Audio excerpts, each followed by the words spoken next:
Welcome to Muriel's Murders. I'm Muriel, and I love true crime. I'm Nick, and I am not a fan. Thank you for joining us.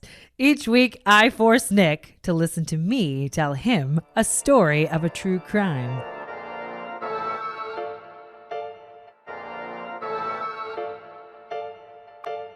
This week, we talk about proper Southern ladies, a mysterious twin sister, and an FBI manhunt for a murderer. Oh my God. All right. Okay. I'm feeling pretty good about this subject matter, and it sounds pretty good. That tagline's not scaring you? You feel pretty confident about moving forward?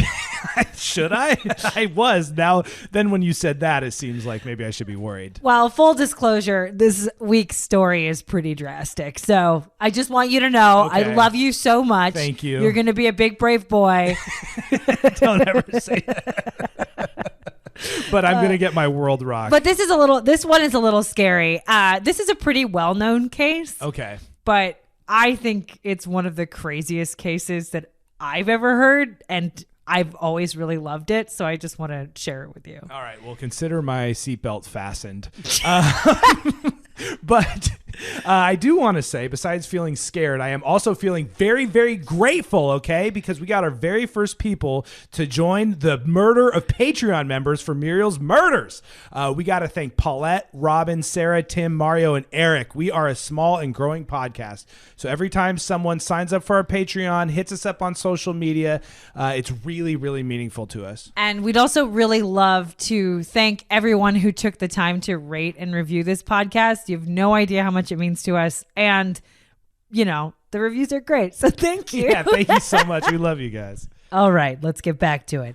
Remember, this is a true story involving murder, violence, drugs, adult themes, etc. So if any listeners are like Nick and they don't want to hear about those kinds of things, please consider listening to a different podcast. There also could very easily be some curse words involved, so consider yourself warned.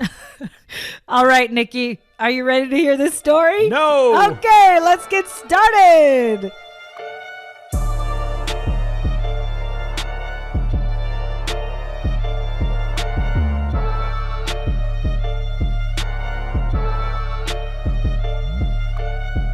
All the appropriate body parts are clenched. I am ready for this tale to begin.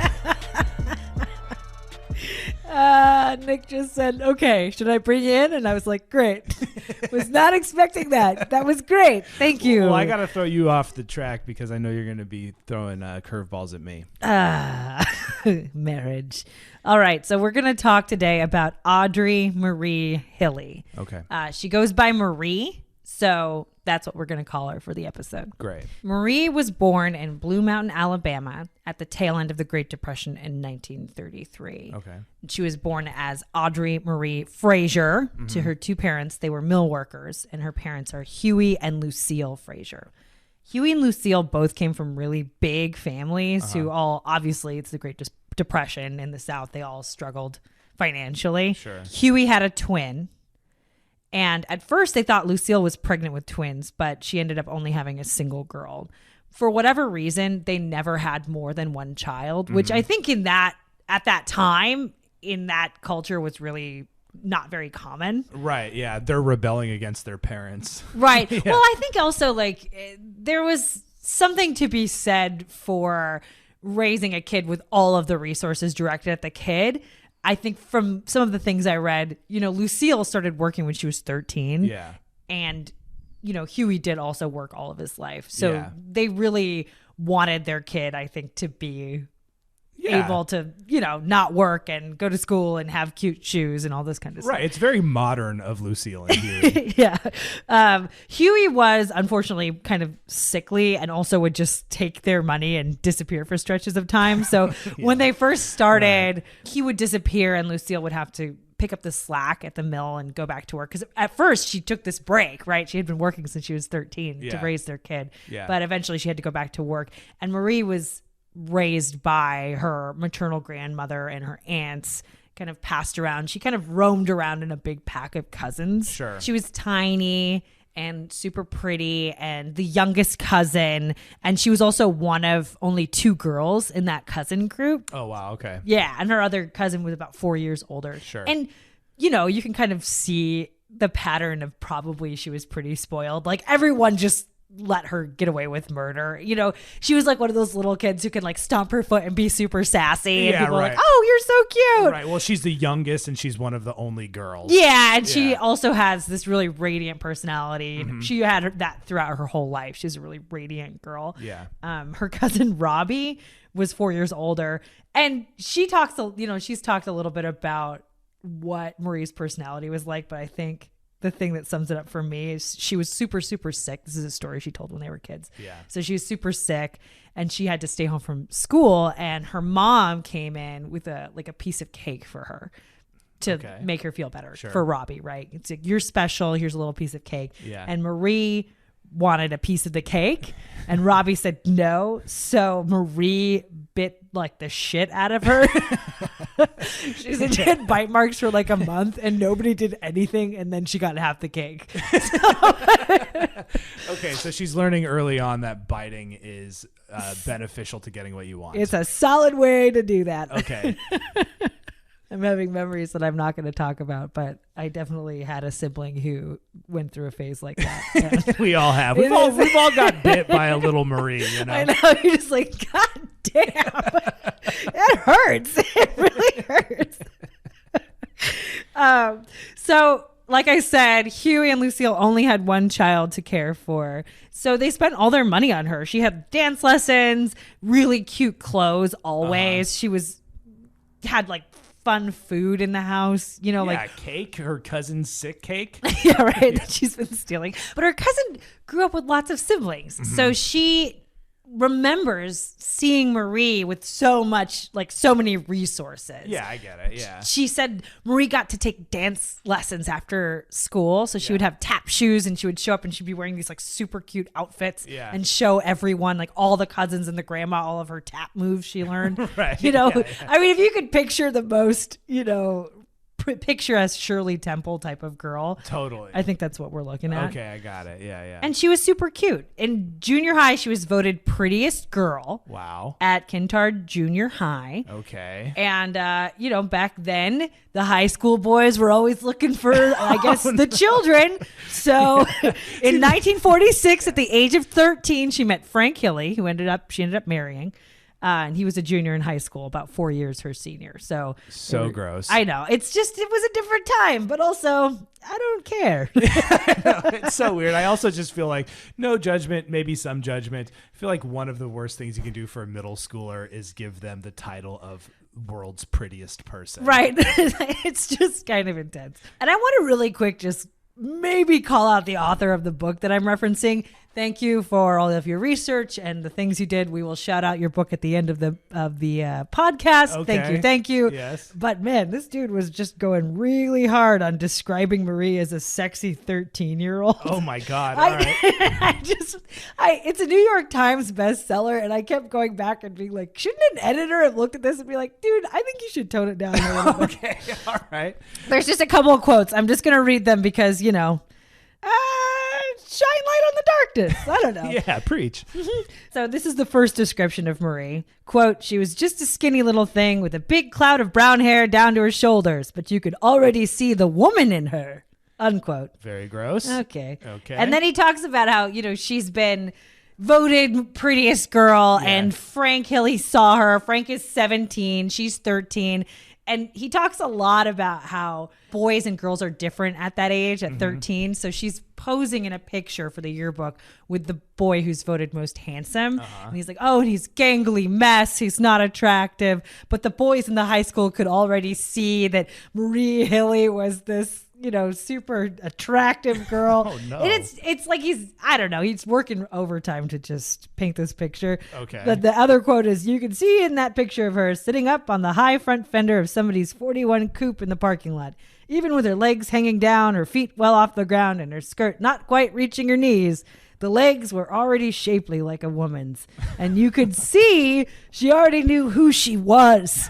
With a nice smile, but not too much. Not trying too hard for it. Oh my God. And it's like, you know why she's not? Because she's a little kid. Yeah, right. She's a little Come on, man. Take a break. Go take a walk.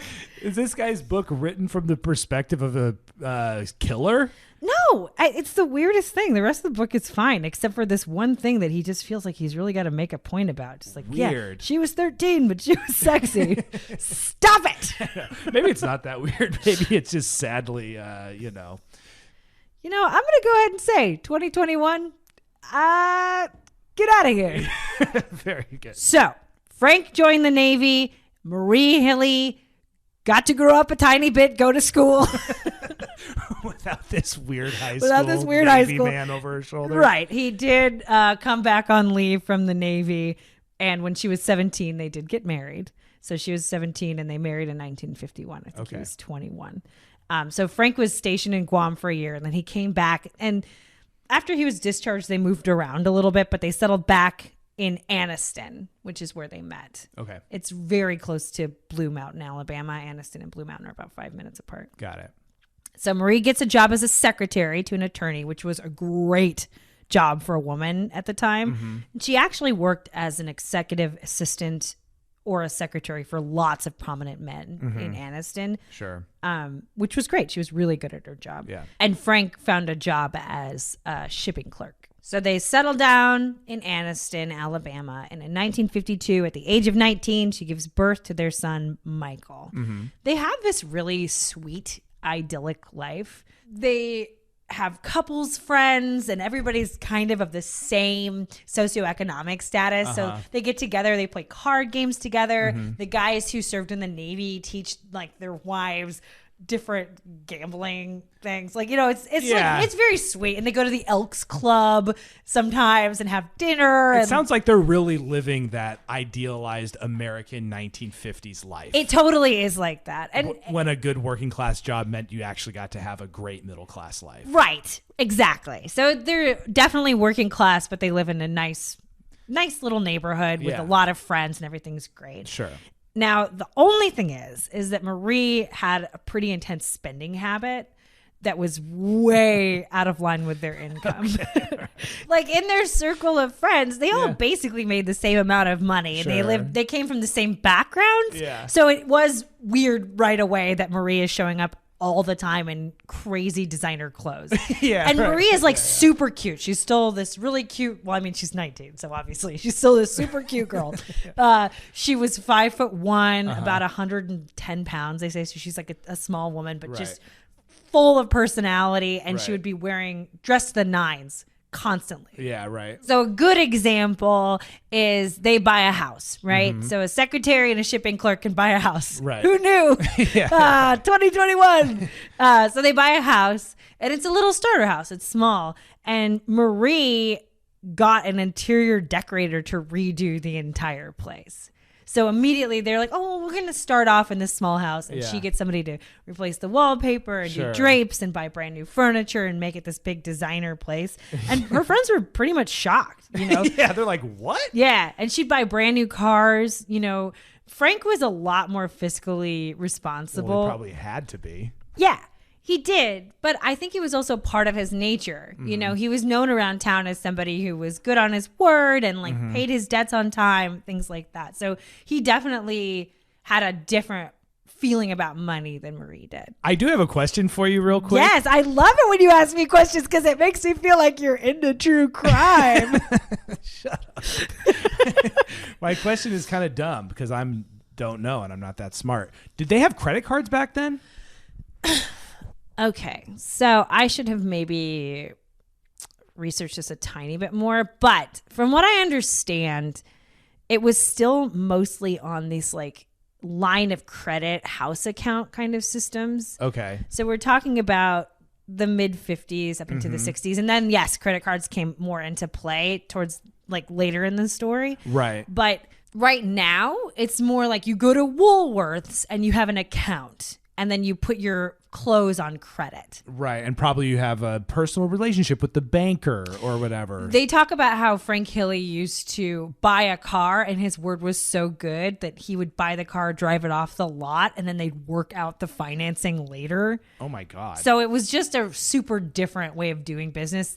The relationships between the people who were lending the money and the people in the town were way more intimate, and they were, the town was small and they were really connected. So the way that you borrow money was a little more free. Right. It had more to do with who you were and who you knew, I think. Sure. That's my impression of it. So I think maybe credit cards were in play, but definitely soon, but at this point it was still more credit accounts at different places that you could, so if she wanted to go shopping and buy fancy jewelry or furniture or clothes, she just had to go to that store and open an account. And they're like, you're Frank Hilley's wife. We gave him a car without the financing. And then she'd open an account. They're like, well, he'll be good for it. Okay, I get it. So in 1960, Marie gave birth to Carol, their second child, and only daughter. So they just had 2 kids.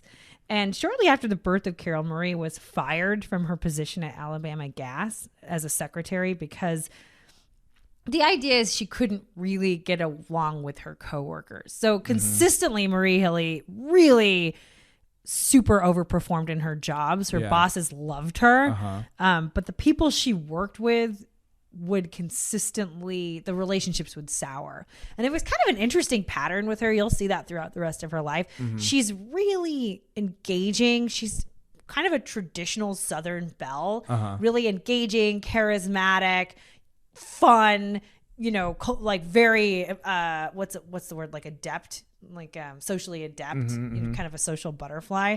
But she would be at work working with generally women who were doing the same type of work that she was doing, other secretaries and stuff like that. And then she'd be popular and fun, and then something would sour.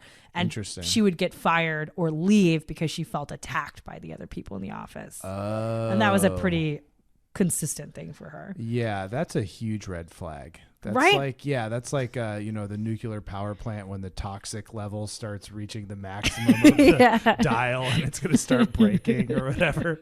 Yeah, and so keep an eye on that. Yeah. She also had a pattern of maintaining personal relationships with her fancy bosses. Oh, God. So one of her bosses ended up buying her daughter Carol a pony. Damn. And they would buy Marie diamond earrings. Okay. Can I ask it? Was there sexual stuff going on record? I think it's in the ether. Okay. There's some stuff that happens later and we'll talk about that. But, there's definitely the feeling that might have been happening. Sure, but she is really, really good at her job. Yeah. And people definitely value her. And every time she has to go do a typing test or any of the types of things that kind of qualify you to be a secretary, people are rocked by her. They just think she's really talented and she's got this great personality, So I don't know. We'll get into that later. So Marie as a mother was super into Mike, her son. She rarely disciplined him, and she was probably thought to have never wanted another kid. Carol's 7 years younger. Oh, I see what you're saying. Yeah. Or 8 years younger. Yeah. So I think that there was always a little tension surrounding Carol. She was always a big, like, Mike is my boy kind of person, and always had some kind of tension around Carol. Maybe that's why that boss bought her a pony. Yeah, they're like, poor kid, man. And Carol was super rebellious. She was a tomboy, and she would kind of endlessly freak out her mother. And her mom just consistently had a really hard time with boundaries and discipline. So even though she would be flabbergasted and upset, like she used to scream, you're giving me a heart attack, and then she would go and take her heart medication pills really publicly and dramatically. Oh, I love that. That's a good move. It reminds me of the Birdcage, when he's like, get me my Pirin tablets. Yeah, right. I think it's very similar to that. But both kids say, their mom was like that. They'd get into screaming fights. Instead of being disciplined, it would be like a fight between friends or something like that. Moving into the 1960s, Frank began drinking heavily. Oh. And at one point, his son, Michael, remembers Frank getting so drunk at an Elks Club dinner that he and Marie got into a screaming match in front of all their friends at the Elk Club. Oh, my God. I hate to say it, but I feel like that must have been somewhat classic for, like, families who, like, got through the 50s and suddenly they're in the 60s.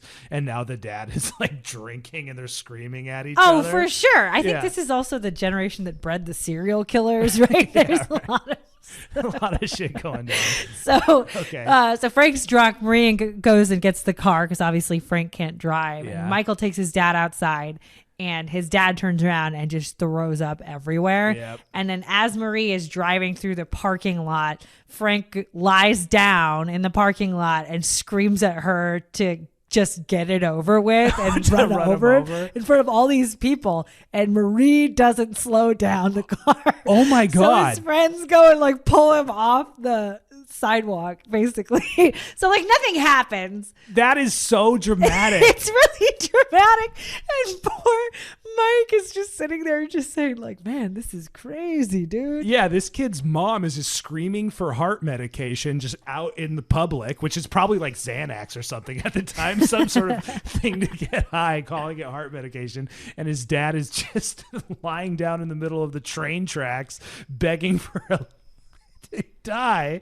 This is so crazy. I mean, it's like, you know, that idea of the idyllic time period, right? Yeah. It's like that doesn't exist. If Right, you of like course. take a little magnifying glass and you go to any idyllic time period, Yeah, right. you're just gonna be like, whoa. You're like, just give this a couple years and the dad's going to be lying in the parking lot asking to end it all anytime now. It's very dramatic. Yes. So as Carol got older, she and Frank became really close. While Marie obviously had a strained relationship with Carol. Like, so we said Carol's like a tomboy. She really wanted a motorcycle at one point or a dirt bike so she could drive it around. And she never wore dresses or did Okay. anything like that. So she's also a spoiled tomboy. No, I mean, She's like, this pony isn't good enough. I want a motorcycle. I think that could be true. I mean, it's not that she's necessarily spoiled. It's more like, to me, almost feels like a Jackson Pollock painting or something, like a parenting style that's just like, yeah, take that. Yeah. Does that work? And she's like, I don't know. And she's like, well, if it doesn't work, I'm taking my heart medication. Yeah. You know, Right, yeah. I don't think it was deliberate. I think it was just a kamikaze style of Yeah, totally. And I'm parenting. sure tons of kids in the 60s were going through the exact same thing of like, nah, actually this identity sucks. Let me get a crazy mode of transportation. Yeah, it's interesting. Marie was kind of preoccupied also with worrying that Carol was a lesbian. I've read a few things from Carol talking about her sexuality. She was bisexual, but it's just interesting because, you know, obviously Marie is just being a total shithead, but also Marie is this really prim and proper Southern lady. Yeah. So even though she's preoccupied with this idea, she also can't talk about sex. Oh, I get it. So Yeah. a lot of the time Carol would just be like, she can get mad, but then she doesn't want to talk about it, you know? Right. So she would get mad and like, then if they tried to have a conversation, it would be like, my heart pills, I'm getting out of here. You know? Yeah, totally. So she was just a nut. But her dad was really close to her. They would go fishing and golfing, which generally irked Marie. Yeah. I think the simplest thing to say is that she was jealous. It's always weird to me when someone's jealous of a relationship that they didn't put any effort into fostering. You know what I mean? She's like, I never wanted this kid. Oh, wait a minute. She's friends with my husband? Oh, man, I'm sad now. It's another one of those nuclear, you know, the nuclear needle at the plant is going to toxic. Oh, God. All right. I want to say at this point, I truly have no idea who's going to get murdered or who's going to do the murdering. All right. I really don't know. Are you kind of curious? I'm very curious. I Okay. could see it going so many different ways because this is such like the classic American story, you know, where everything seems perfect and then everything goes haywire. But which frequency of haywire? Is it going to be the husband that freaks out and kills the wife? Is it going to be an old jealous boss? Are the kids going to go crazy on their parents? Does the mother get the kids? It could go anyway. I have no idea. I'm loving this side of you. Okay. All right, back to the story. So Marie is basically at this point spending about twice her income on clothes and other things for And herself. no one's coming to get the money yet? That's because she got a P.O. box. and she had all the bills go to the P.O. box. So she's not paying the bills. She's just hiding them from Frank. Got it. So Frank has no idea. She had overdrawn accounts all over town. She borrowed money against their cars, and he just didn't know. He should know. I feel like that's just a blind husband not paying attention. Like, I don't know how much a closet full of fancy dresses cost. $1, 7,000. I It's like, think come on, get a clue. But right? the whole thing is so bizarre because also people in the town know she's starting to get overdrawn. Like Yeah. people also know. But they respect Frank so much they're not going to tell him. Like that's part of this thing. Yeah. You know, it's everybody's blind because it's more about, seems like it's just more about reputation than actual, you know, real things. Right. It's like unthinkable for someone to be like, actually, can you give me the money that you owe me? Right. Please? Like there, I mean, it was just a different time, you know, and the way that people were collecting the money was different. So they were creditors and people going after her, but she could just put the bills in a P.O. box. And that worked. And it disappeared. It was Apparently. great. Damn. Okay. So in 1965, Marie's dad, Huey, dies of cancer. And her mother, Lucille, moves in with Frank and Marie and the kids. Okay. And then in 1972, we're doing a big jump because, you know, time. Yeah, it's the nature of the beast. Michael leaves for college. And as time goes on, Carol enters high school. And Mike transfers to a Christian college to study to become a minister. While he's at college, and while he's at college, he marries a girl named Terry Henderson. And Marie takes an exciting new secretary job with a handsome Aniston businessman, Walter Clinton. So this dude was very tall and strapping and had a big head of dark hair. Okay, I'm automatically seeing John Hamm. Yeah, I think I pictured John Hamm too. Okay, great. Was there any sense of religion in these people's life? Was it like a crazy left turn that suddenly Mike is going to be a minister? You know, I believe that Marie and Frank were not religious, but Marie wanted to put her kids in Sunday school and take them to church. And I got the impression that it's more about appearances than it was about religion. Sure, but she definitely had, you know, the activity of going to church and going to Sunday school as a part of their lives growing up. In May of 1975, Frank becomes very ill. He has symptoms of nausea, he's vomiting, he has sporadic fevers and these really terrible headaches. They're intermittent, and at one point, like I think they ate at a Red Lobster and he came back, he was super, super sick. And then he got a little better and then he was ill again. And then it was just kind of this constant backbeat and no one really knew what was wrong with him. Damn, I didn't know Red Lobster was around back then. I didn't either. I bet you it was bomb. And fancy as shit. Yeah. So Mike at the time is living in Atlanta with his wife, Terry, and he occasionally drives up to visit his folks. So he had a trip to drive up to visit Frank for a round of golf. And Frank is super dark, right? Frank is sick. He's tired. And Frank is kind of notorious for being the quiet one out of the pair, out of Marie and Frank. Frank is usually the one who doesn't talk as much. Classic. I know, Is that what you're laughing about? Yeah, I'm just laughing. It's just like everything about this family just seems like the most Americana nightmare. Right, exactly. Yeah. I think it was mentioned that Frank would have beers in his golf bag sometimes. And if he drank them, he would be a little more talkative and friendly. But typically, like, he had a hard time talking about his feelings and things like that. So Mike is down here. He's talking to his dad and he knows something's off. He knows his dad has been ill for a long time and that he seems very sad. And he's hinted a little bit at times about needing to talk to him about something and then talking about how he's having trouble with Marie. And he says, I really need to get this thing off my chest. But then just doesn't say He just doesn't say it. So it's really tentative. Mike talks about talking to his dad. It's like this really walking on eggshells, sort of taming the wild beast thing. Because if you push too hard, he'll just shut down. But when he wants to start talking, you know, you kind of have to act like it's no big deal. So, you know what I mean? Like when you're trying to like feed a squirrel a peanut or something. Totally. I don't care about you in this peanut, but you know, here it is if you want it, right? I mean, it is really weird to be like, son, I have to get something off of my chest, ... and then just never say the thing. Yeah. But I think it's true for a lot of people. Yeah, I get it. Yeah. And so Frank is sitting there, they're playing golf. And finally he says, you know, I was super sick recently and I came home from work and I found Marie in bed, which, you know, he was kind of surprised about because it was in the middle of the day.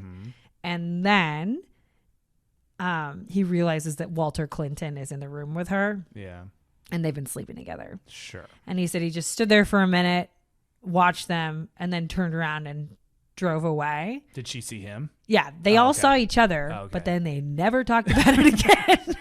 So they didn't talk about it. So he's like, I've been living at the house. We're not talking to each other, you know, and it's really tense. And I don't know what to do.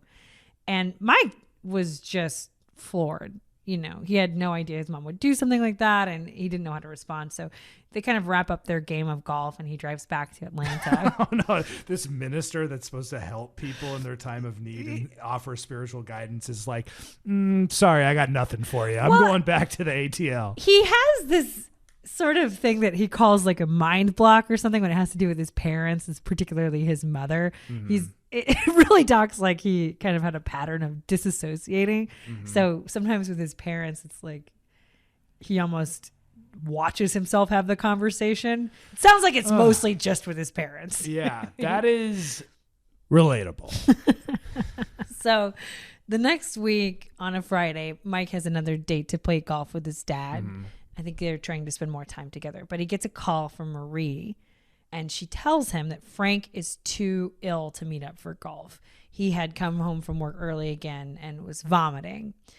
So Frank was the assistant superintendent at the Standard Foundry at this point. So he was doing really well. He had worked up in the foundry to this great management position. Can I be honest with you about something? What? Initially, you said he was a shipping clerk, and I nodded along. I literally have no idea what that means. And now that he's a manager in a foundry, to me, these are like lost jobs of an era begone. I know. It's like Lucille and Huey were mill workers. And I was just like, what's a mill worker? And I just kind of felt like, you know, we'll just let those be words. Yeah, right. Just generic, good old-fashioned American jobs that used to be great. Yes, I think, and at this point also, this is a little side note, but all the foundries had been closing also. What is a foundry? A foundry, I think, is a place where you deal with like steel. Like processing steel, I think. Okay, great. So they've been closing though. So they've been closing. So people around Frank had been losing their jobs. A lot of people had been losing their jobs. But after all these layoffs, Frank was still keeping his job. Okay. So was it a big deal that he was like leaving work early and too sick to actually do the job? You know, I think back then you could have sick days. I don't know. It's just another time. Yeah. Right. But because he worked at the foundry, there were actually rumors about the chemicals that workers were exposed to causing illnesses. Wow. So there's nothing proven, but there was definitely a rumor mill about that. And some workers believe that Frank was getting sickened by the water at this point, by drinking water at the foundry. And Frank, you know, nobody knew what was going on. So Frank even started bringing his own water into work, thinking he was getting sick from being exposed because he'd been working there for so long. Yeah. But at any rate, he was very ill. So Marie says, your father needs to rest. And for the next week, Marie would call Mike with updates. And nothing the doctor recommended really seemed to work. Frank tried different medications to help with maybe the flu or food poisoning. His doctor was trying to get him on different eating schedules to see if he ate like a bunch of small meals a day, if he would vomit less. But by the next Friday, Frank's condition had really deteriorated. Marie called Mike at about 3:00 in the morning in a total panic because she had found Frank wandering around in the dark in their yard in his underwear. And he's totally disoriented. So she gets him in the car and they drive to the emergency room. And in the emergency room, the doctors finally diagnosed him with infectious hepatitis and they start a treatment regimen. But Frank doesn't get better. He starts hallucinating and he continues to deteriorate. He is doing things like signing an imaginary pink slip and being like, man, this is the 15th pink slip I've signed up today. Wow. And then handing this imaginary pink slip to Mike. And then they look at each other and Frank just goes, what am I doing? You know, or he'll be reading an imaginary newspaper. So he's just having... And he's scaring himself and he's sort of in and out of realizing that he's losing his mind. Exactly. Wow. Okay.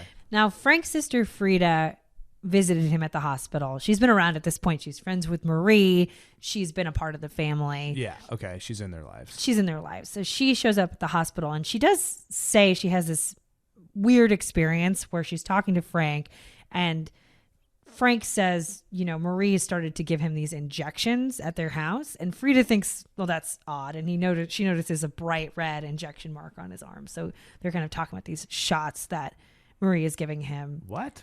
But Frida kind of brushes it off. Okay. Because he's saying lots of crazy things. Yeah, he's saying lots of crazy things, and she doesn't really know what's going on, and he's really, really sick. Yeah. And then 48 hours later, Frank was dead. Whoa. Why you gotta do that to me, Muriel? It's messed up. So everyone is devastated. Terry comes down from Atlanta with Mike, who had already been there helping out in the hospital room. The grandmas are both there. His mother, Carrie, Frank's mother, Carrie, and then Marie's mother, Lucille, are both there. The kids are there. They had the funeral, and Marie gets an insurance payout. So she gets about $31,000, which at the time was worth, in today's dollars, about $153,000. So a pretty sizable payoff.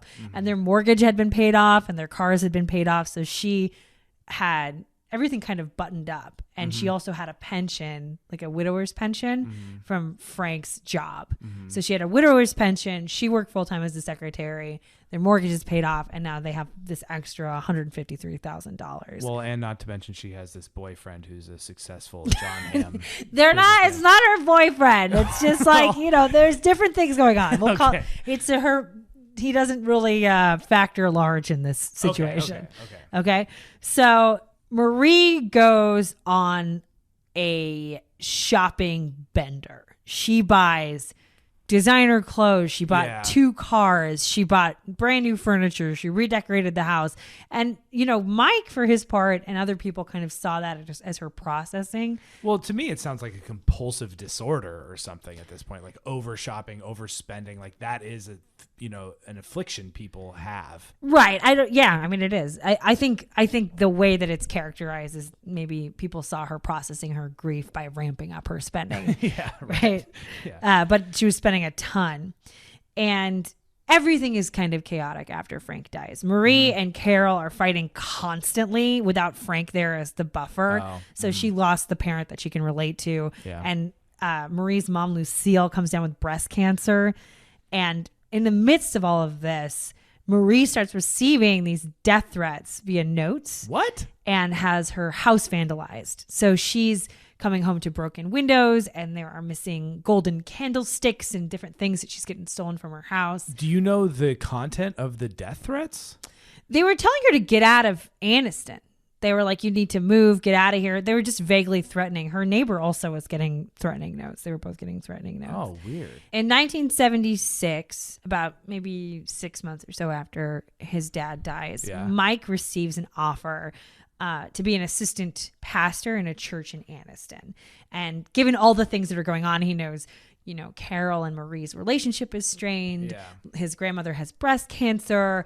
And now his mom is getting all these threatening notes. And he's going to go be close with family. Yeah, right. So he takes his wife and they move down to Anniston. So they all move in together. So under the same roof, Marie, Carol, Lucille, Terry, Mike. They're all living in the same house. Okay, great. And after a while, and after a few months, they realize that they made a huge mistake.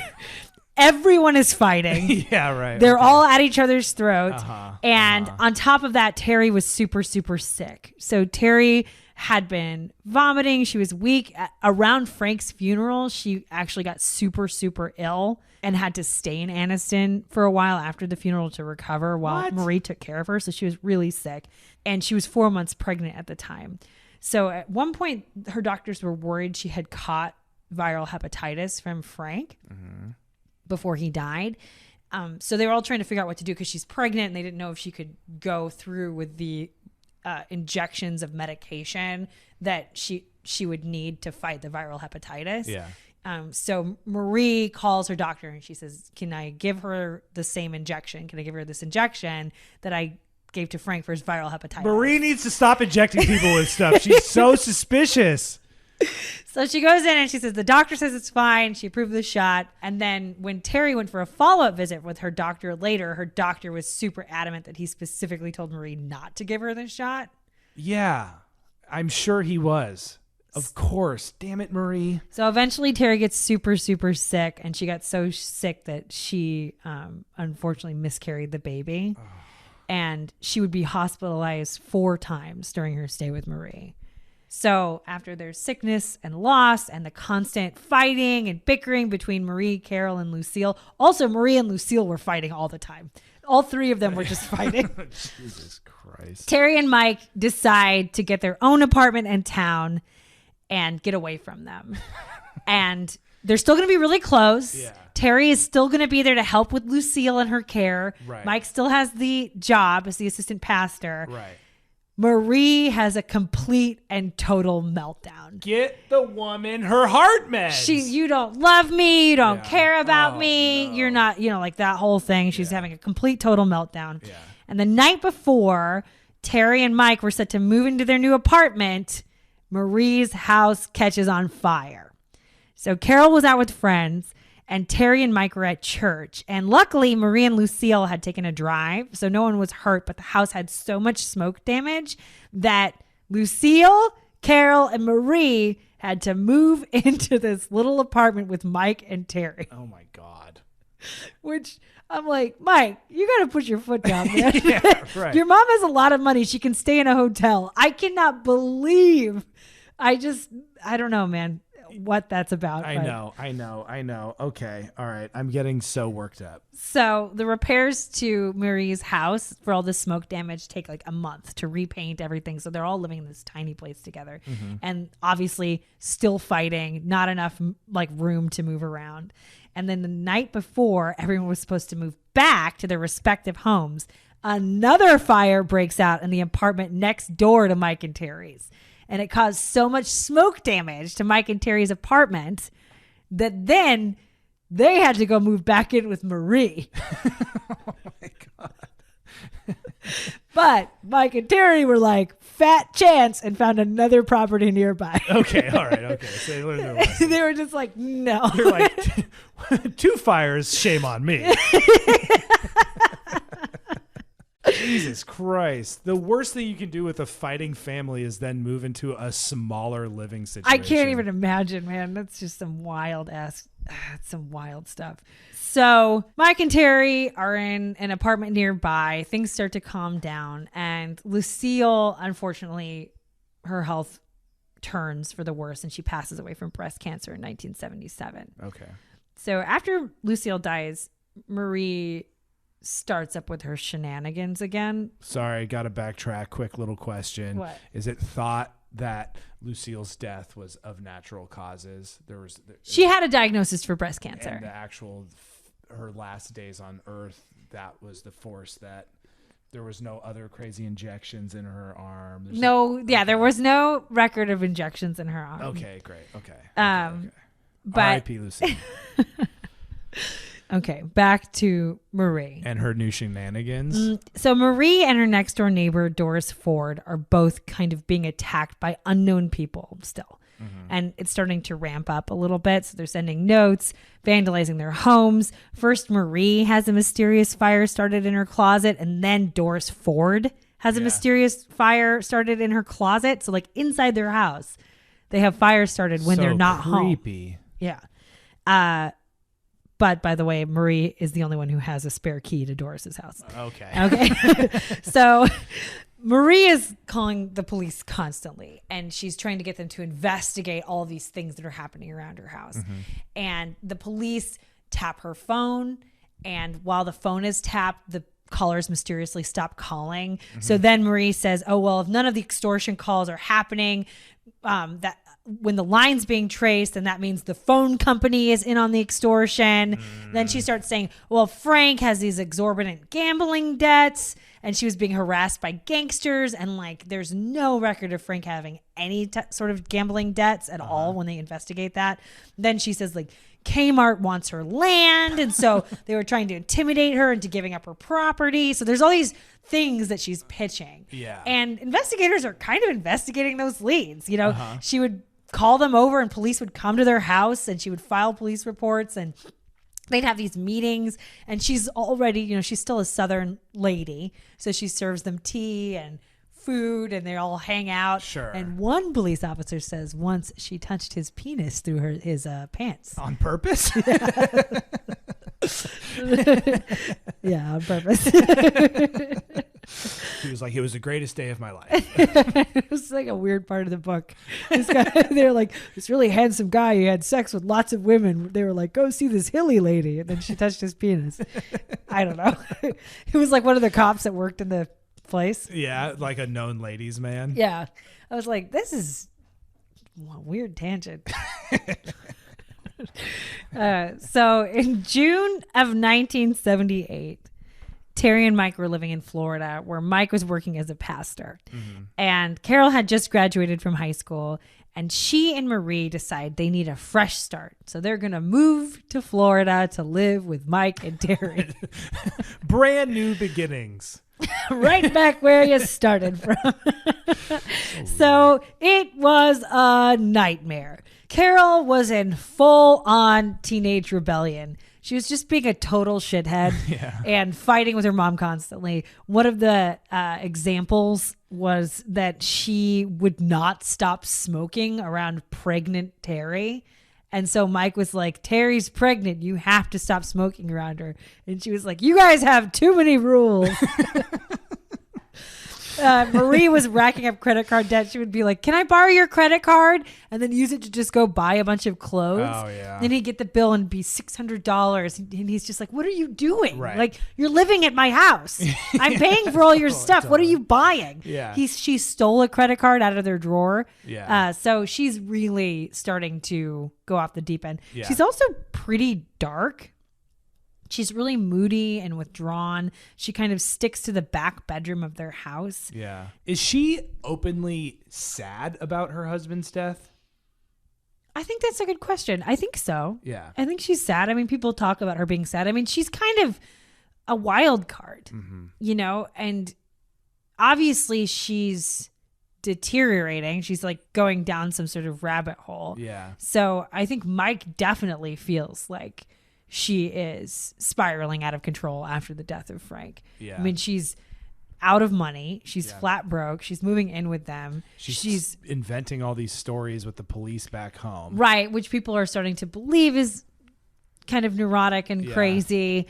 And she can't handle Carol at all. They just get into these screaming fights as if there's no one else there. Right. So at one point they like invite Terry's parents over for lunch. Yeah. And they're all having lunch together, and Marie and Carol just start screaming at each other at the table. That's so awful. It was just really intense, and Marie was just withdrawn. She wasn't her charming self. She was hiding in the apartment and not coming out except for meals and things like that.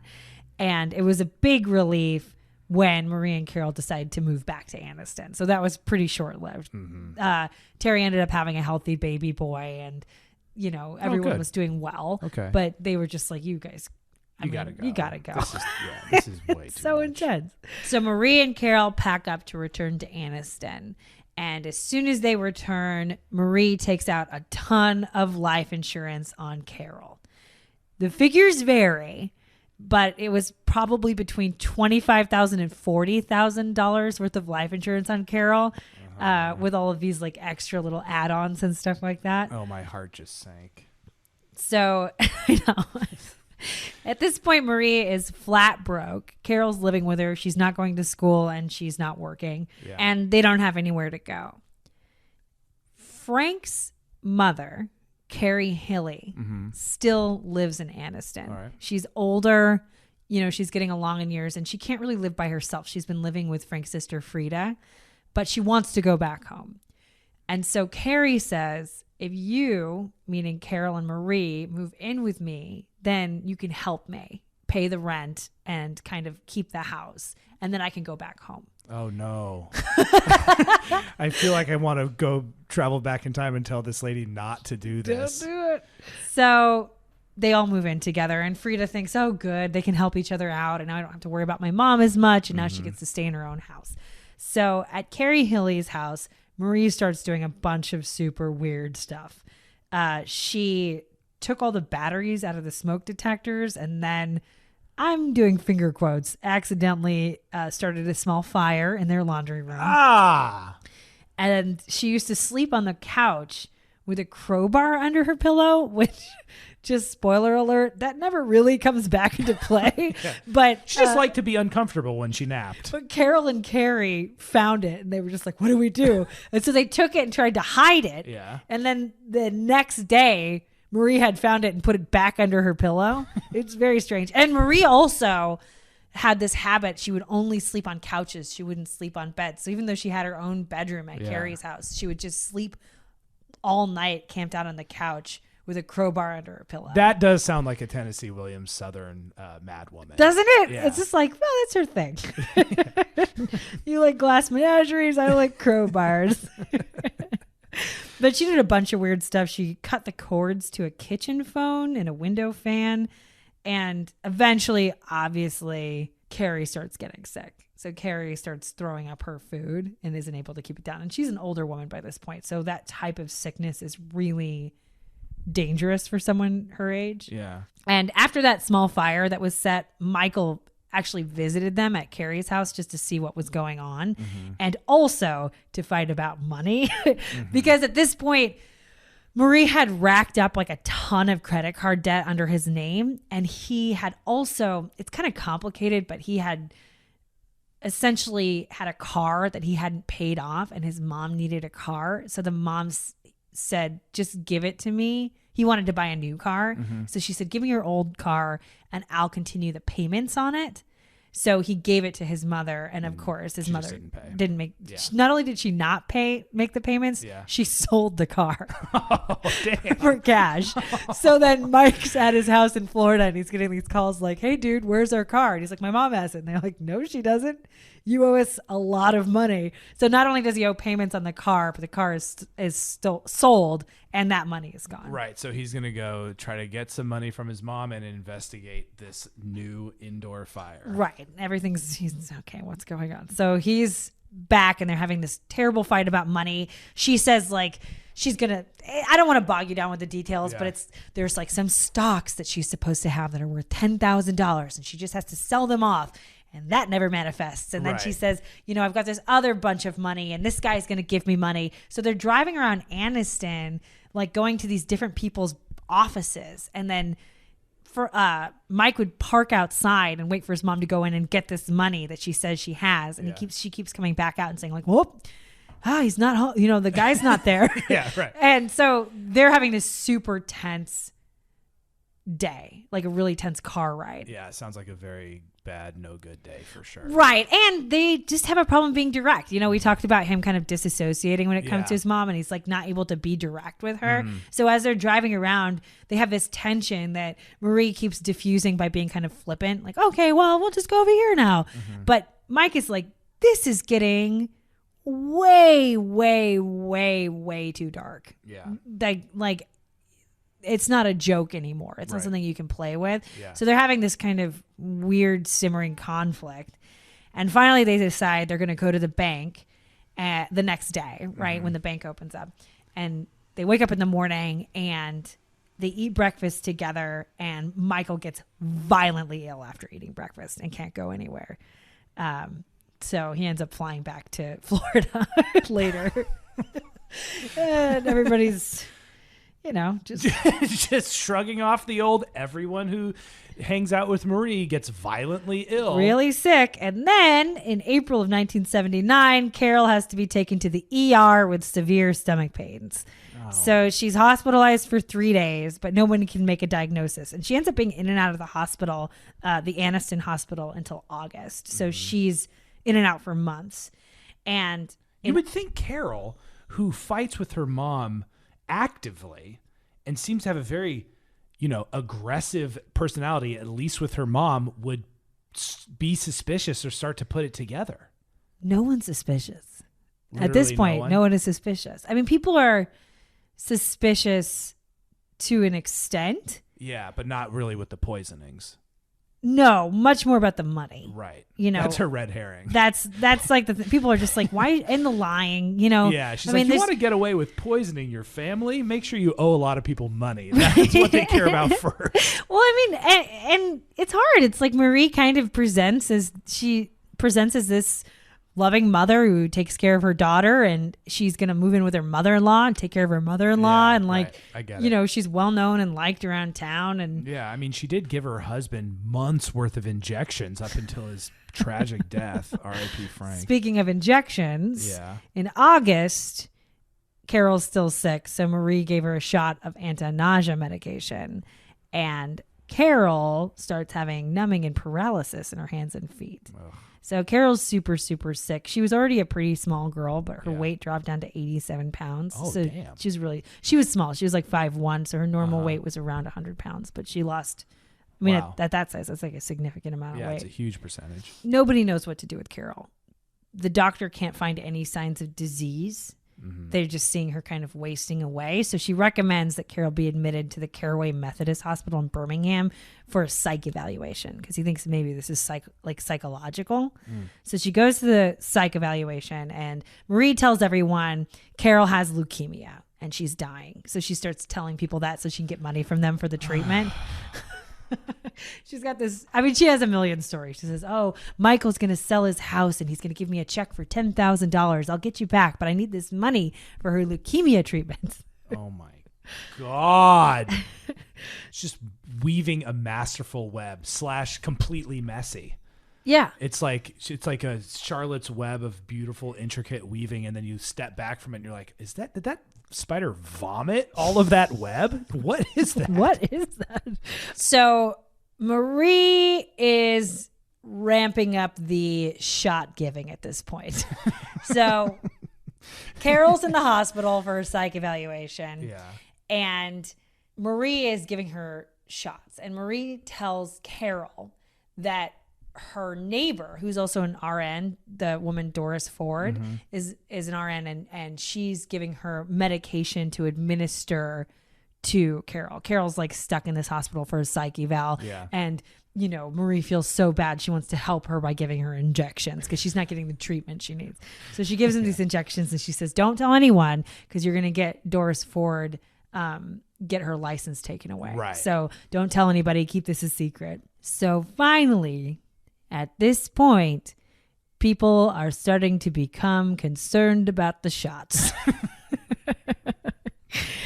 It's a little bit of a domino chain. Like Marie mentions offhandedly that she's been giving shots to Carol to a friend of hers, and that friend ratted her out to the hospital. So then like the hospital where Carol was getting the psych eval banned her from visiting. Yeah.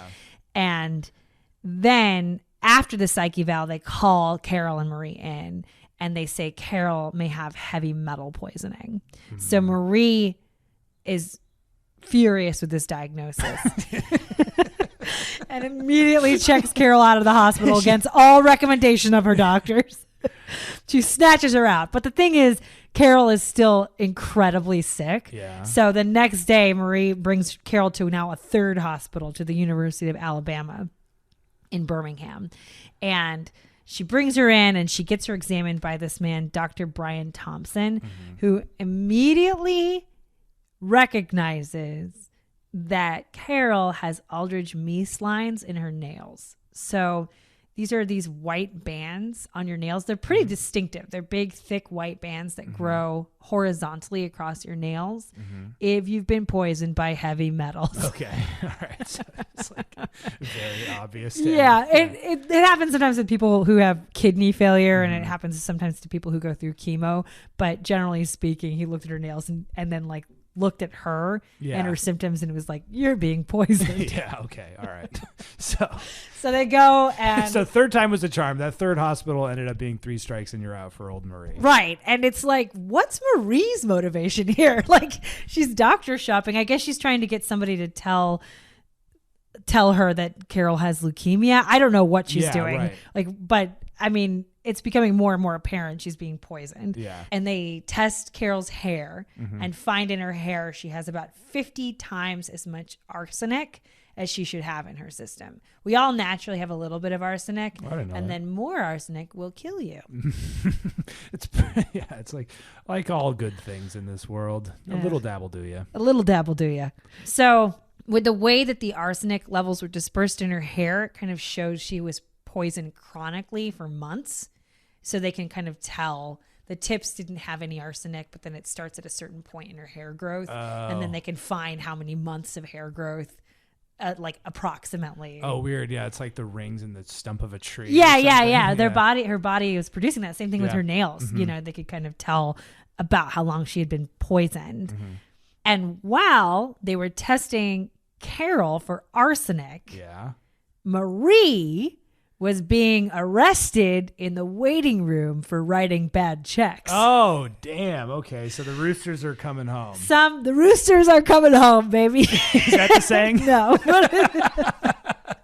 They're coming home the hens are coming home to roost. Yes, very good. Okay, something like that. Okay, so for writing bad checks. All right, okay. Yeah. So that starts the whole kind of downward spiral of Marie. I mean, you don't really know how far this is going to go, but this is the beginning of this. Okay. So Marie's in jail for writing bad checks. She has done a lot of crazy financial stuff, and she's in kind of deep doo-doo. She owes money all over town. Right. Everything's in collections.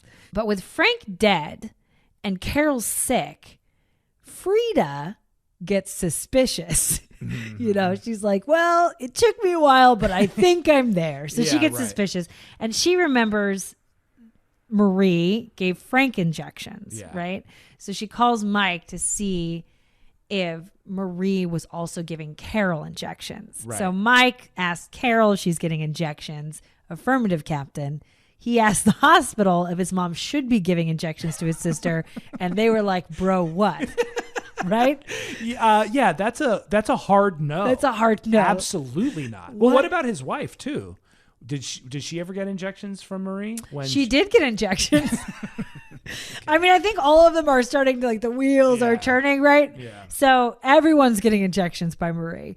So Mike calls the police, who have already been monitoring Marie for the bad checks, and they're already holding her for the bad checks in jail.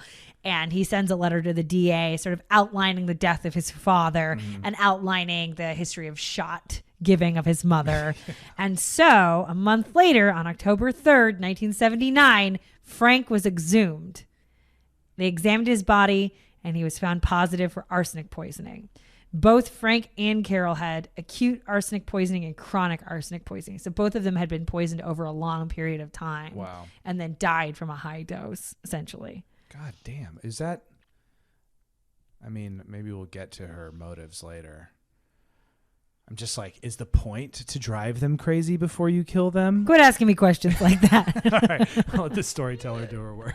Thank you. So Frida is now fully on board with being suspicious. She goes to Carrie Hilley's home, where Marie had been staying, and starts searching through all of Marie's stuff. And she ends up finding little cosmetic bottles and little bottles that were scattered around the ground, and rat poison, and which has arsenic in it. It's basically arsenic. And she brings the bottles back, and they're tested at a lab, and they all come back positive for arsenic. So like, there's no reason why she should have that. She should have rat poison in cute little bottles. Yeah, right. So also, Marie was hand feeding Carol baby food from a jar while she was in the hospital, and that also tested positive for arsenic. Oh my God. So she is, and I think it's implied, I'm assuming, but we're also saying the injections were also laced with arsenic. Yeah, right. I think that was one of the ones where the injections are suspicious, but I'm not sure if they knew exactly what Marie was injecting. Okay. In October of 1979, Marie was indicted for the murder of Frank Hilley and the attempted murder of Carol Hilley. Yeah. And she was also indicted for writing thousands of dollars in bad checks. It's always the bill collectors that get you. My old man. So while all of this was going on, the revelations about the poisoning, Frank's body being exhumed, all of those things were happening. Yeah. Carrie Hilley, Frank's mom, was dying of cancer. And so she kind of had to witness all of this stuff go down. Oh, and then she no. died like right around when Marie was indicted. So her final days were just consumed by the demonic truth of her daughter-in-law. Yeah, and Frida was pretty pissed about that. So Marie Hilley had died of cancer. Huey had died of cancer. Marie's father and Marie's mother Lucille had died of cancer also, which is super wild. I wonder if it had a lot to do with like all the manufacturing they were doing. Yeah, I mean, my grandfather passed away. He's from that generation, you know, from working in factories. Yeah. Yeah. So based on what everybody knows, they did exhume Lucille's body and tested for arsenic poisoning. Yeah. And she didn't have fatal levels of arsenic poisoning, but she did have arsenic in her system that was 4 times the amount that's naturally found in the system. Just a little sprinkle of arsenic. Yeah, yeah. So something, you know, that might have been happening. Also, Carrie also had low levels of arsenic in her bloodstream that were elevated. So she was out there poisoning fools. Yeah, just Johnny Appleseeding it all over the place. Yeah, there were actually a pretty long list of people Oh, no. that are suspected of being poisoned, not killed, but Okay. poisoned by Marie. So all the next door neighbor kids used to go over to Marie's and they would get sick. So like people were like, wow. Right. And then the investigators that used to come and like drink the tea and eat the have cookies. little Oh, no. The guy who got his penis touched to his pants, all of them used to get sick after eating at her house. It's actually really funny. I watched this. I mean, I don't know if it's really funny, but I watched this this Snapped episode that's all about that, and they have a lot of the police that worked on that case at the time. These older dudes, and they're just like, man, every time I went, I used to go there and eat and just get so sick. Oh no! So they definitely were like, she poisoned us. Yeah. They kind of suspect she may have poisoned her dad, Huey, and then also. There's this small story around 1973 when Carol was like 13. She had a brand new friend. She was a 10-year-old girl named Sonia Gibson. And Marie was like really into fostering this relationship. She thought Sonia was like a really good influence on Carol because she was really effeminate and kind of more like Marie. And that girl went over to their house all the time and she got super sick in 1974 and she actually died. Oh no. She had stomach issues and she was super, super sick and they tried to helicopter into a hospital and she died on the helicopter ride and they said she died of a viral infection. Oh my God. But That's people so are sad. side-eyeing that. Yeah, I would say so. Yeah. So Yeah, there's 100%. a lot of people that Marie, after this came out, a lot of people kind of connected the dots and saw that. How many people do you need to kill to be a serial killer? I don't know. That's a good question. How many people do you need to attempt to kill? See, that's not because I don't know. That's like Yeah. a serial poisoner for sure. But I don't think attempting has to do with being a serial killer. Oh my gosh. Okay. Yeah, but I think maybe just 2. You know, I don't know, maybe 2 or 3. I don't really know. That's a good question. A little dabble, do you? A little dabble, do you? So Marie's in prison, and she's in prison about a month when 5 prominent business people, including 2 of her former employers, put up the $14,000 bond to get her released before trial. Oh, sugar daddy's coming to the rescue. Yeah, or whatever it is. I mean, you're calling it that. I don't know if that's true, Right. but all of these people that she worked for, these prominent businessmen, totally came through and put up $14,000, which is a lot of money back then. So her attorney checked her into a hotel. She goes into the hotel. It's in another city. So they like, she needs to get away from the city. Everyone knows her. Sure. She needs a break. So she goes and checks into this hotel. And then the attorney goes to meet with her. And she had faked a kidnapping note and fled the state. So she gone. Oh, so the attorney didn't even meet her. He like showed up. She to the showed meeting up. And there's a kidnapping note. There's a kidnapping note damn. that matches Marie's handwriting. Oh, so she's not even good at that part. She just wrote her own kidnapping note. I thought you were gonna say she caught the hotel on fire and poisoned him. No. She's gone, baby. Okay, she's gone. She fled the state. Yeah. They called the FBI. They started this massive manhunt, and they never find her. They just don't find her. Oh my God, really? Yeah. So, in 1980, a man named John Homan meets a soft-spoken Southern lady at a bar in Florida. And by some accounts, this is pretty much how it went down.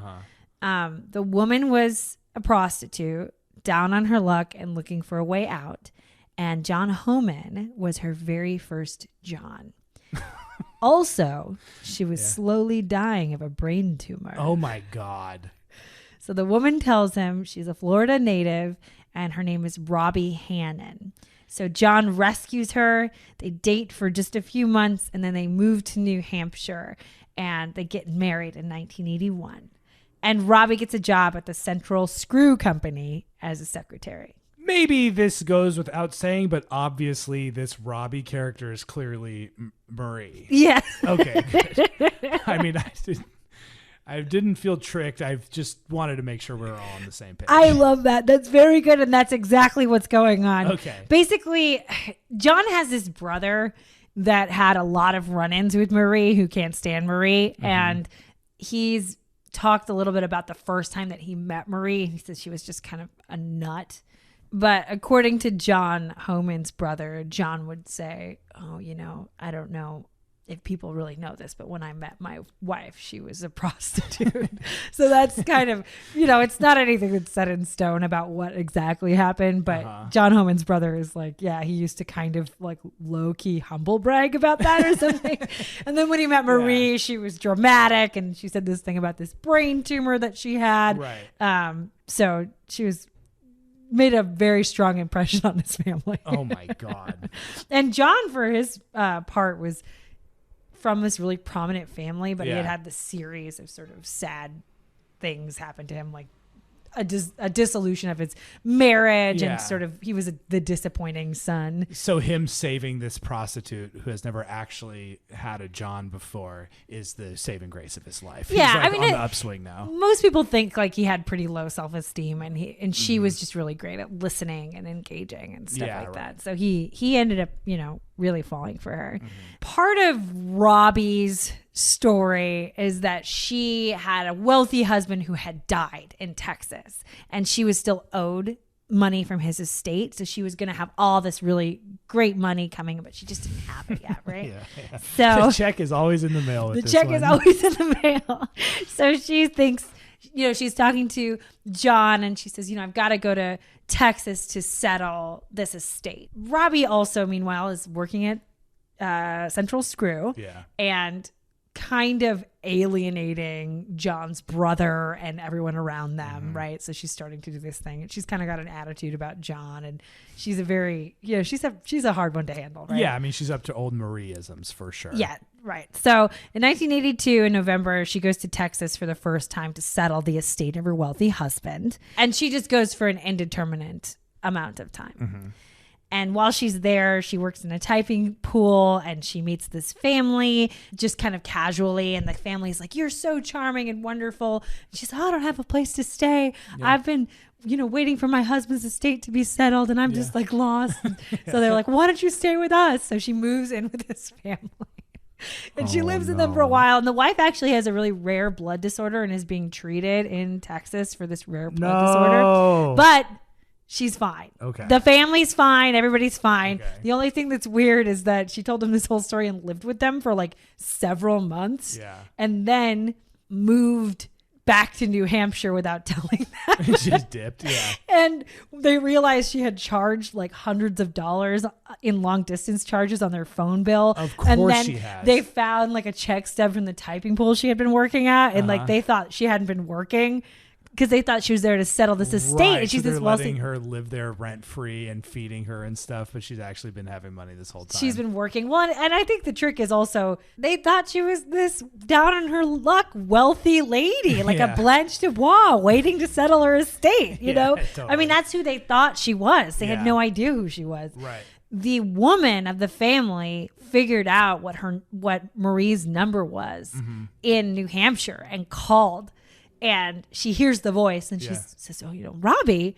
And, the person on the other line just freaks out, says, this isn't Robbie. Like, it's like, and then just hangs up the phone. And the lady, like, at this point, this lady genuinely thought Robbie was going to come from New Hampshire with her new husband, with John Homan, come to Texas for Thanksgiving, and then they were going to start a boat company together. Oh my God. Like, yeah. So she just got manipulated like through and through. So crazy. Yeah. I mean, could you imagine? No, she just got conned. I mean, so hard. Yeah, so hard. Out of like not that much. You know what I mean? Just tricked. I mean, Marie / Robbie is just like a, compulsive liar. I mean, you'd say she's a con man, but so far all she has is a bunch of debt and like, a body count. I mean, it's like jazz. It's like some of it makes sense. I don't know, man. So Robbie / Marie, we're just going to call her Robbie. Okay.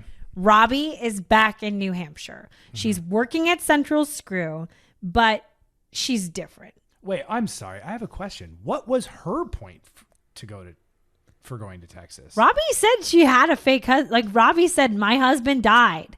But before I became a prostitute, right. My husband died. Yeah.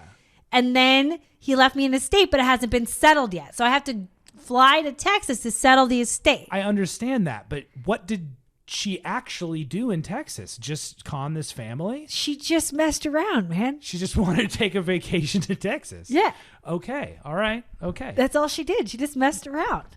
So she's back in New Hampshire. Mm-hmm. John has forgotten about the inheritance. He doesn't. He's just let that go. Yeah. He's got his beautiful wife, Robbie. Yeah. He's living in this town. He's working at a manufacturing company. So Robbie's back, but she's different. She's kind of moody and dark. She talks about having these really intense migraines and memory blackouts. And, as she's at work, she's hanging out, she starts to realize she forgot she has a twin sister. And she's so upset. She's talking to these ladies she works with, and she's like, I can't believe it. My brain tumor or whatever is so intense that like I forgot I have a sister. And like one of the ladies listening to that story was tearing up. She's like, I can't believe you forgot you had a sister. Yeah, right. So Robbie screws up her courage and she tells everyone, listen, I have to go back to Texas to stay with my twin sister Terry because I'm dying of a rare blood disorder. Oh, wow. Switch it all up on him. Yeah, she's bobbing and weaving. So she takes off again. She loves Texas. She does love Texas. She's got things about Texas. Yeah, that's weird. Okay. So she heads back to Texas. And from Texas, she calls periodically to give updates, right? So she'll call work and they patch her into this switchboard and she talks to her friends at work. She says, oh, I'm going through this treatment. It's been really hard. Terry's been kind of a pill. She drinks too much, but I love her. We're just hanging out, me and Terry. And she's calling John Homan and she's saying, oh, honey, Terry's down here just being Terry, but it's been good and my treatments are going really, really well. So she named her fake twin sister Terry. Yeah. All right. Great. Also, do you remember her girl cousin from way back in the day? Her name was Robbie. Oh, no, I forgot about that. Damn. So she doesn't have a huge imagination when it comes to naming fictional female characters. Yeah, she's riffing. So some time passes and Central Screw gets a call through the switchboard. And the operator who works at Central Screw is used to hearing Robbie's accent. She's got this like Southern accent. And in New Hampshire, everybody's got the flat R's, like it's a very specific like dialect. Sure. So the Southern accent really pops and she really knows Robbie's voice. Yeah. And so she says, oh, hey, Robbie, let me patch you into whoever, right? Yeah. And the person on the other line gets really quiet and they go, I'm not Robbie. This is Terry. And the operator's like, okay. So she patches her through to one of Robbie's friends and she says, I'm pretty sure Robbie's on the phone saying her name is Terry. And they patch her through. She says, no problem. Because the lady's like, I know Robbie has a twin sister named Terry. We're very close. Yeah, right. So Terry gets on the phone with this work friend. And Terry tells this work friend that Robbie's dead. She died of her rare blood disorder. And she just wants everyone at Central Screw to know. And then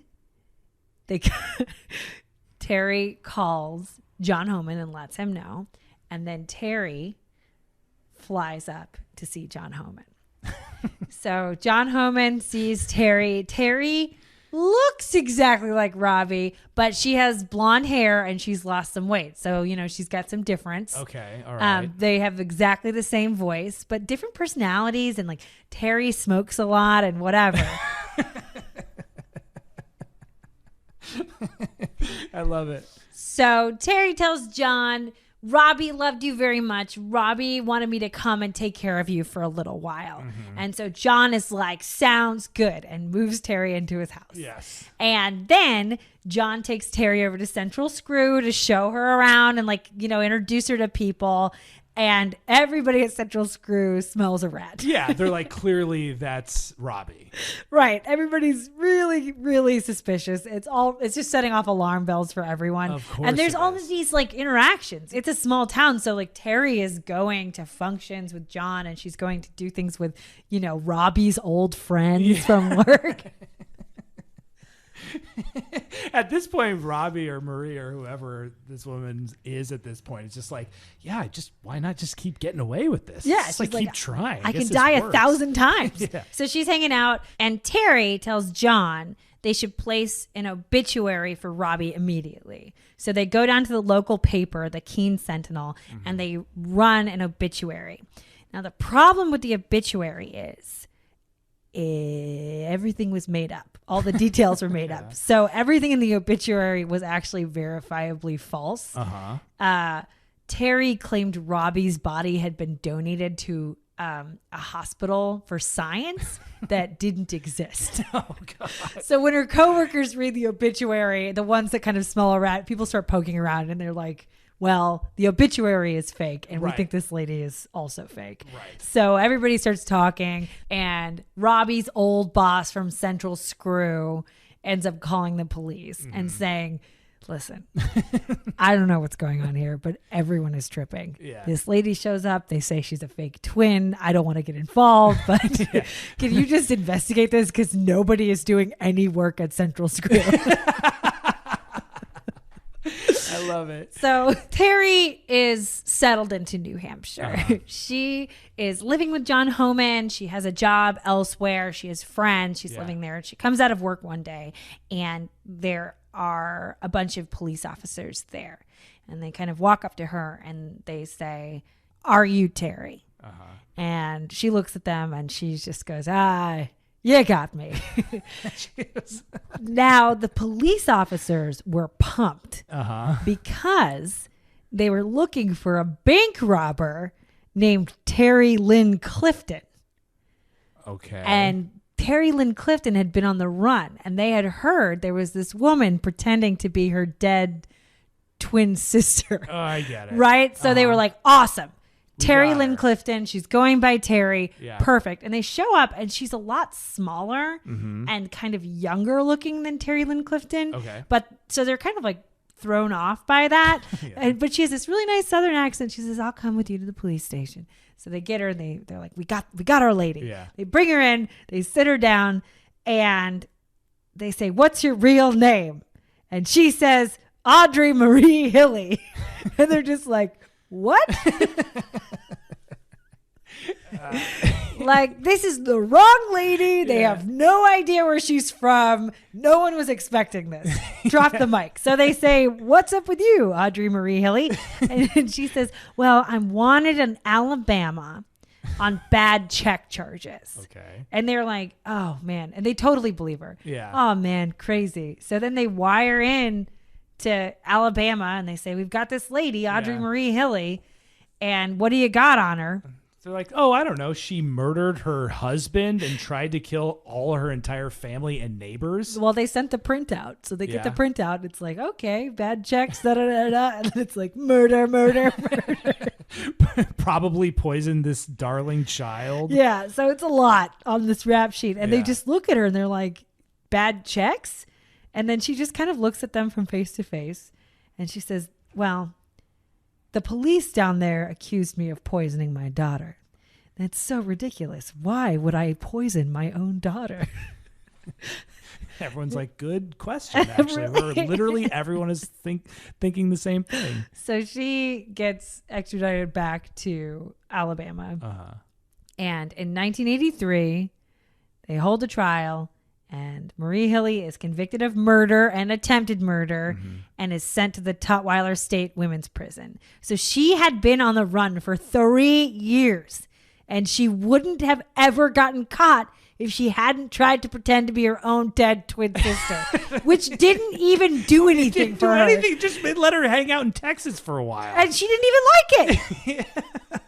She was just like in a typing pool. Right. She just was doing the same job she was doing. She didn't false identify herself like up to like a more fancy place in life. No. You know what I mean? In a lot of ways, it was a lower place in life. Yeah, she demoted herself. Yeah. So if she hadn't acted like a crazy ass, she wouldn't have gotten caught. Oh my God. So she's in prison for about 4 years and she's in there for life. Yeah. Right. And she's a model prisoner. She works for the prison in a typing pool, and she doesn't have any disciplinary issues.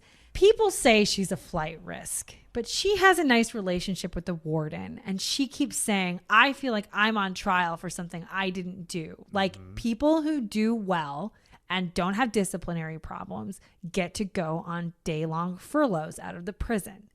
And I've been doing well, and I have been keeping my head down, doing work, and I would never betray your trust. Did this fool let her leave? Hella times.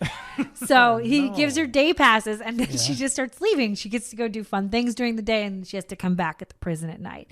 And every time he gives her one, she writes him a little note saying like, thank you so much for, believing in me. I would never betray your trust. Yeah. And then in February of 1987, our girl gets a weekend furlough pass. That means she can leave the prison for a whole weekend unsupervised. You're not even in prison at that point. That's not even prison. That's something else. It's a furlough, man. I mean, I don't know. They said she's minimum risk. She's a great lady. She types really well.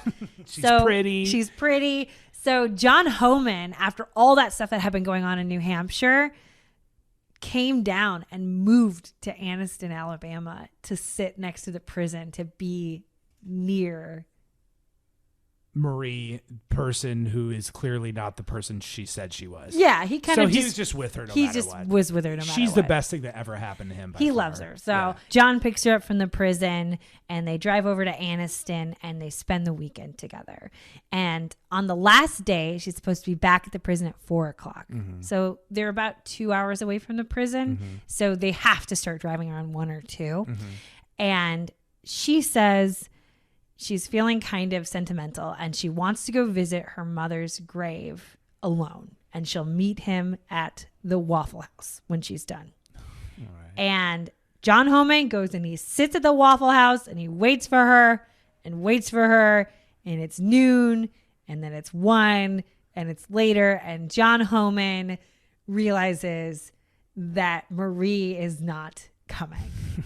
So he comes back to the hotel, and she has a note for him there. And she says, there's a lot of details. I think basically her plan was like, she has a friend named Walter. Walter's going to drive her to Canada. When she gets to Canada, she's going to send for John Homan, and he's going to come and hook up and meet with her. So John's freaking out. John's supposed to be watching her. So John calls the sheriff. The sheriff comes over. They're talking. They try to figure this out. He's like, come on, Sheriff. I mean, she tricked you too. We're in this together. We're in this together, man. So what happened? They don't find her. She's gone. She's so gone. Good. They She's can't so find good her. At that part. Yeah. So there's a huge manhunt. Everybody's like, how did you let her out? Obviously, she's going to run away. Yeah.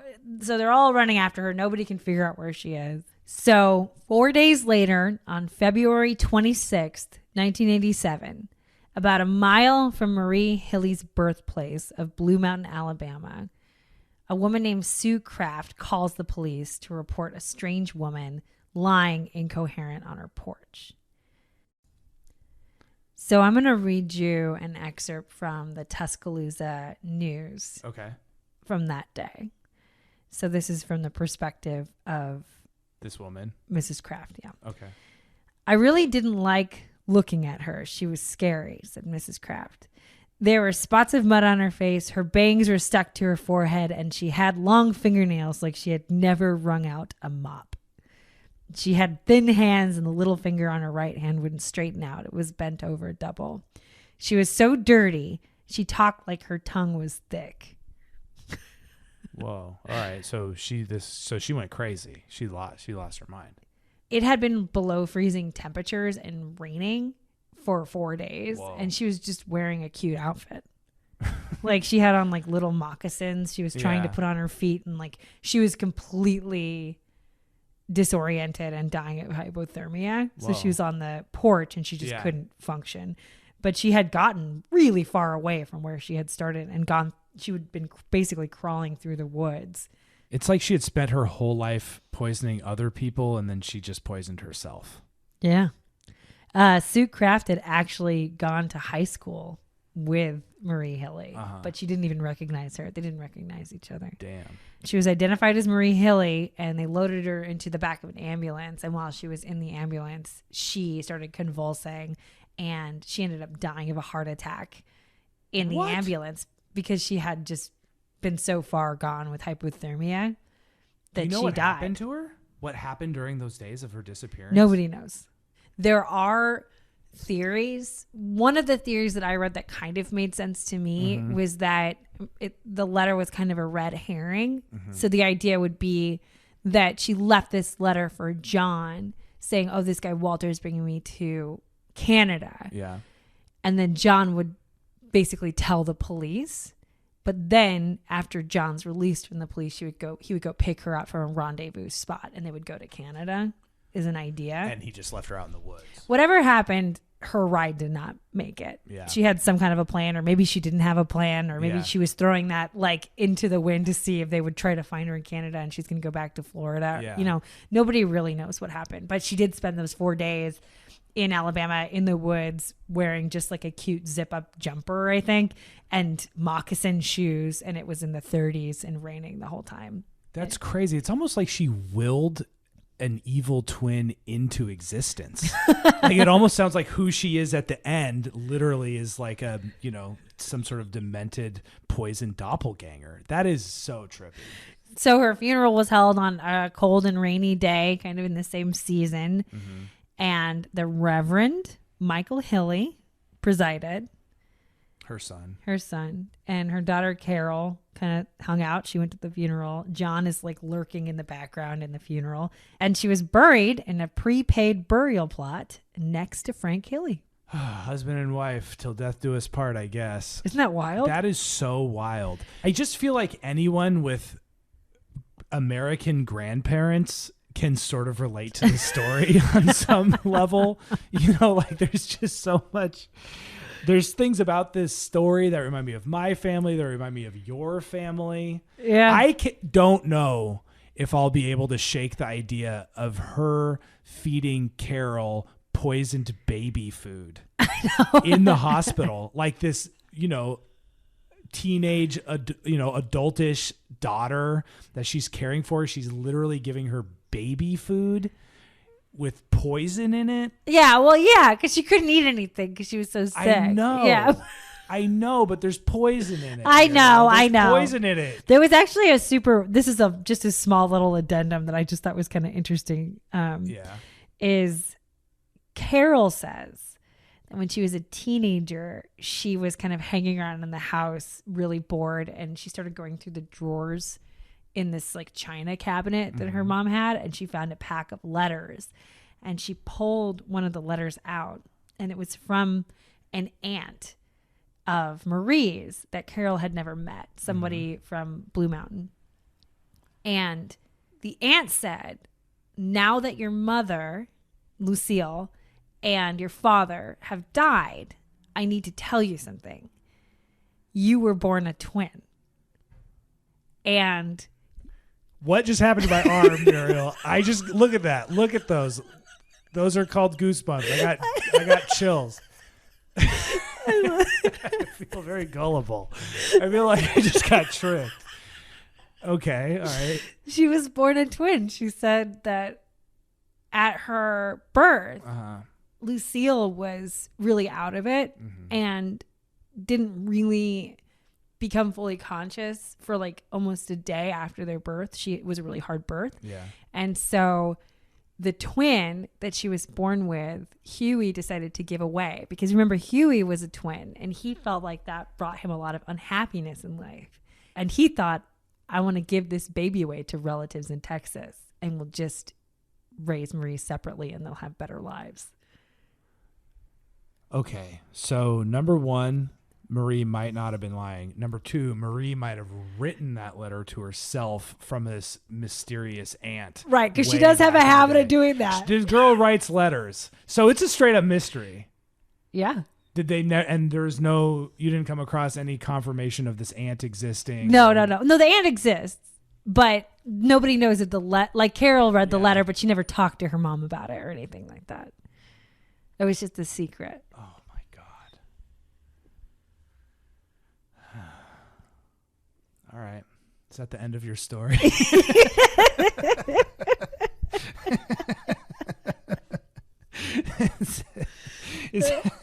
That's it, baby. How do you feel about true crime today? Oh, I feel duped. I feel shocked. This is another really random question. Yeah. Isn't the name of the boyfriend that Frank caught her cheating with named Walter? Yeah. Who else is Walter? The guy who's supposed to take her to Canada. Oh my God. You said he never came back. He didn't play a big part. Well, I don't know. It doesn't ever say that it's Walter Clinton. But it could be Walter Clinton. I think she had a lot of very active men in her life. Well, they bailed her out of jail. Hell yeah, they did. And I bet you they were paying off debts here and there for her quite a bit as well. Well, that was a good catch. Look, Nick, that was a good catch. Boom, the student becomes the master. Oh my God.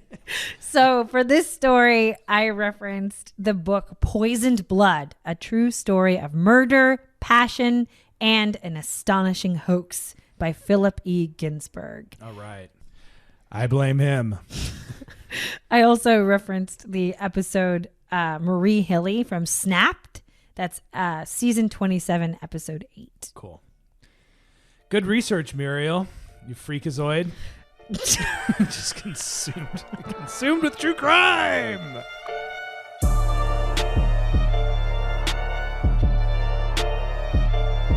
Thank you so much for listening to Muriel's Murders. Muriel, as always, did all the research and I did all the editing and post-production. So thanks for nothing, universe.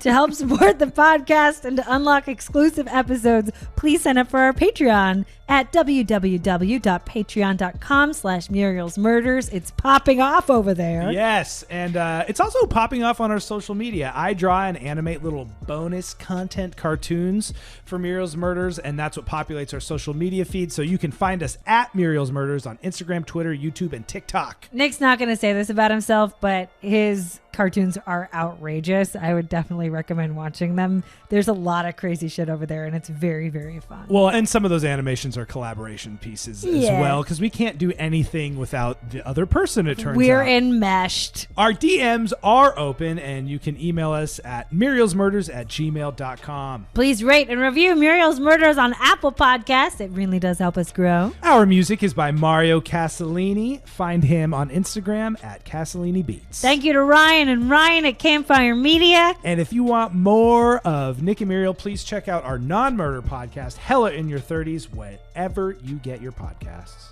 Thank you. Goodbye.